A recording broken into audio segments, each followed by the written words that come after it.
What's going on, Limitless Legion? So, today we're going to be reviewing three separate court cases. The first two, basically, the judge gives the tenants 3 hours to pay the thousands of dollars that they owe. And then the third and last video, I would say, is the one that has the most meat in it.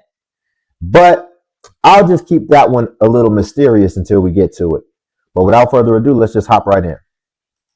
The defendant has agreed to a pay and stay agreement whereby Ms. Gillery is going to submit $7,959.16 to the leasing office in certified funds today before 5 o'clock p.m. If she fails to tender that payment today, Ms. Gillery will be expected to vacate the unit by no later than December 9th before 5 o'clock p.m. with the writ to issue on December the 10th. I have a question. I don't get off work until 3 o'clock, and it looks like Chase closes at 4, and they don't take. She said it has to be like cashier's check. So, is there a way that I can do it by tomorrow, or? Judge, it's going to have to be today before 5 o'clock. I mean, I could get you guys out of here, but it's 2 o'clock right now. I mean, she would have to probably leave work. I don't know what she's going to have to do, but that's up to you guys. The tenant can contact the leasing office and make the request if she could come in first thing in the morning, but my instructions were pretty clear. Okay, well, they're not really giving you any official extension till tomorrow. It would have to be by 5 p.m. today. Okay, let me try to leave work now. Okay, well, let me get you under oath. Let me get you to raise your right hand. Try. All right. Okay. Raise your right. You swear or affirm to tell the truth under penalty and perjury? Yes, I do. All right, excellent. So you've entered in consent pay and stay agreement where you'll be required to pay $7,959.16 on or before today, December 2nd, 2025, by 5 p.m. at the leasing office and certified funds. If you to do so, you can remain in the property, continue to pay rent. Your failure to do so results in a writ of possession on December 10th, 2025, as well as a money judgment of that $79.59.16. Are these the terms that you've agreed to? Yes. All right. Well, then I'll get a proposed order reviewed and signed and emailed over to you. Now you're free to go and try to get that money in before 5. Okay. All right. Okay. Thank you. All right. We'll let you go. Thank you.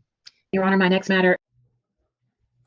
So before we get into the second case, she said, let me try to get off work. Try if you want to.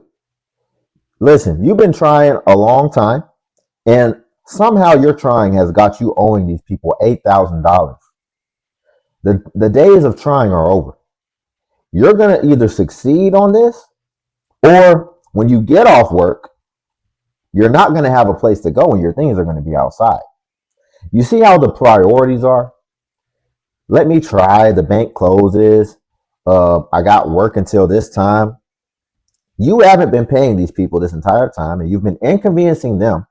And then even still, you're in court and you're still trying to push it out another day and inconvenience them further, all in an attempt to convenience yourself.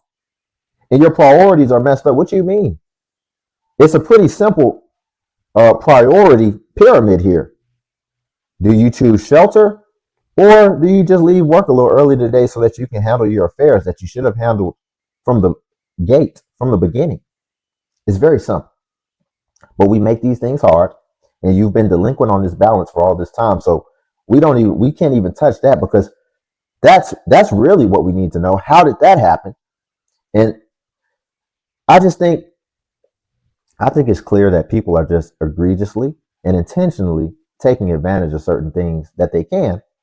And now I feel like she still tried to kind of stretch things out and push it along. But let's go ahead and get into the second clip. But first, if you guys could like the video, I greatly appreciate it. It helps more than you know. So I know we can forget. It's very easy to do that. But I wanted to just ask now, if you could like the video, it would help a lot. Now let's go ahead and get into the next video. Is defendant Erica Howard.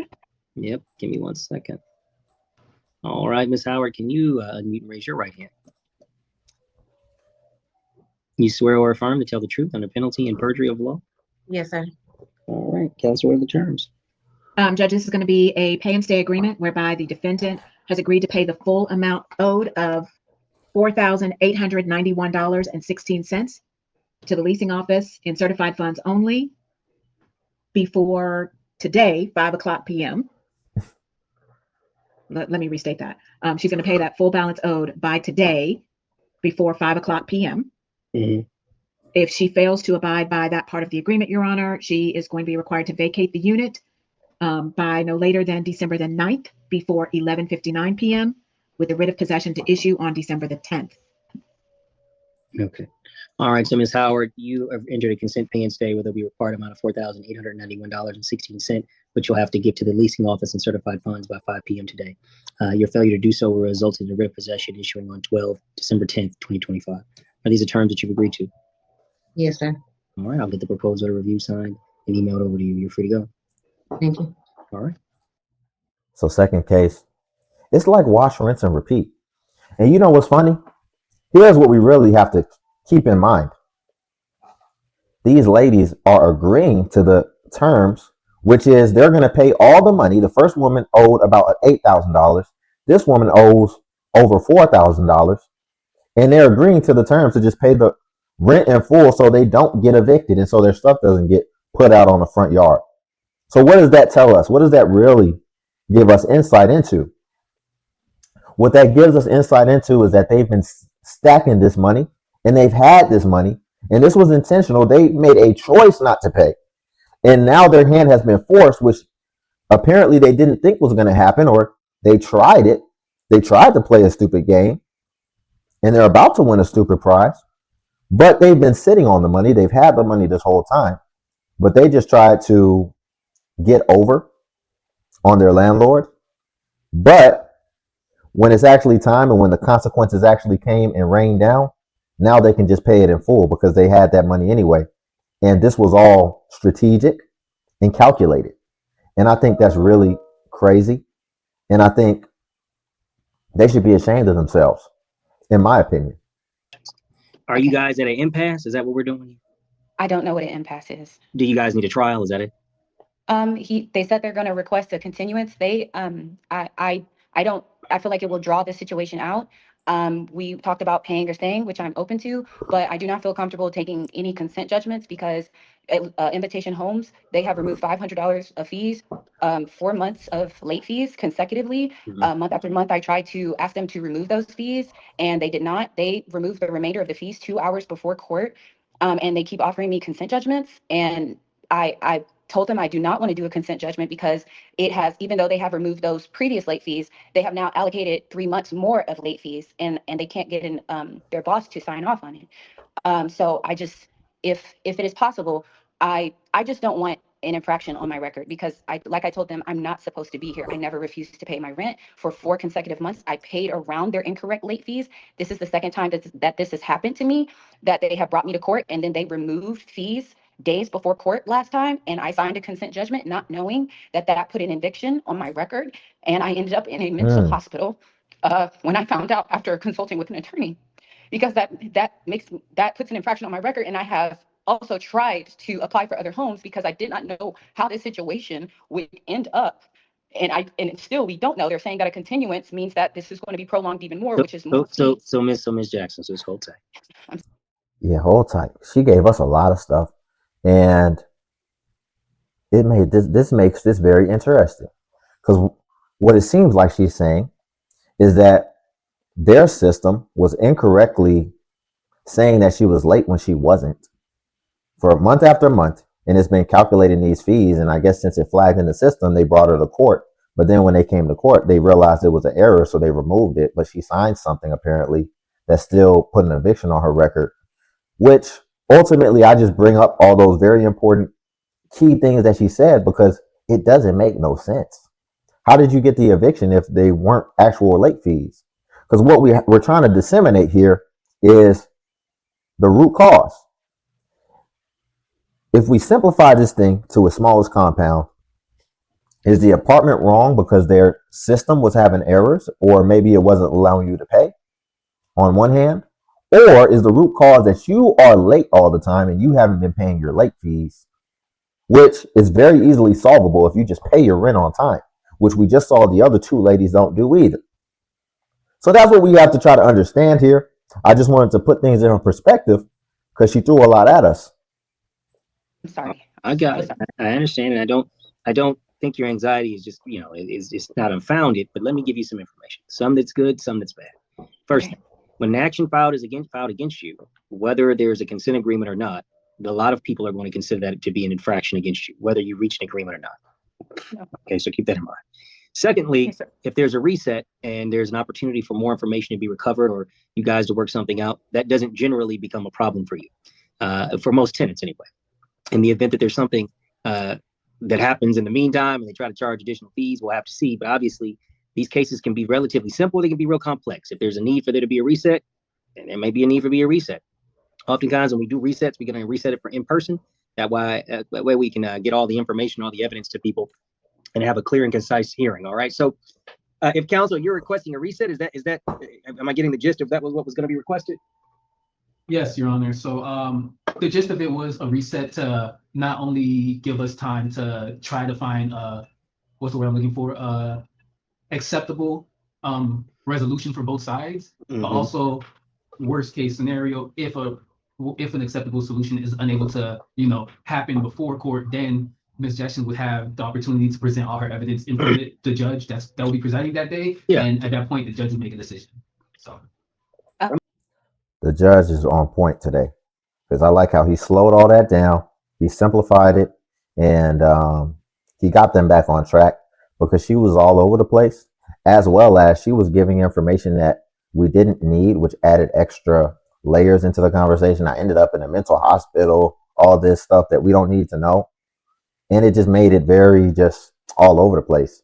And I like how he was able to reestablish order, which that is the point of him, right, as a judge, and basically keep things framed the way that they needed to be framed so that we can actually get down to business and just get something on paper and keep it moving.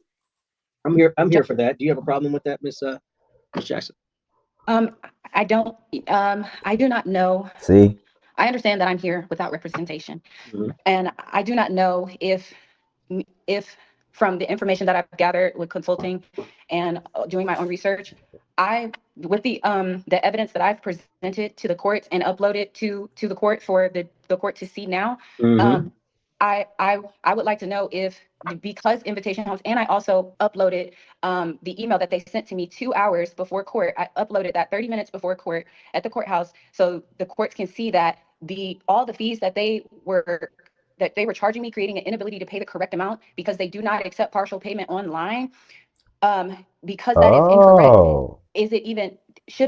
Is this open for a dismissal? Because the document that they presented to me asking me and demanding the inflated costs from me, it's no longer that cost. It's no longer the amount that they were requesting in that disciplinary eviction paper.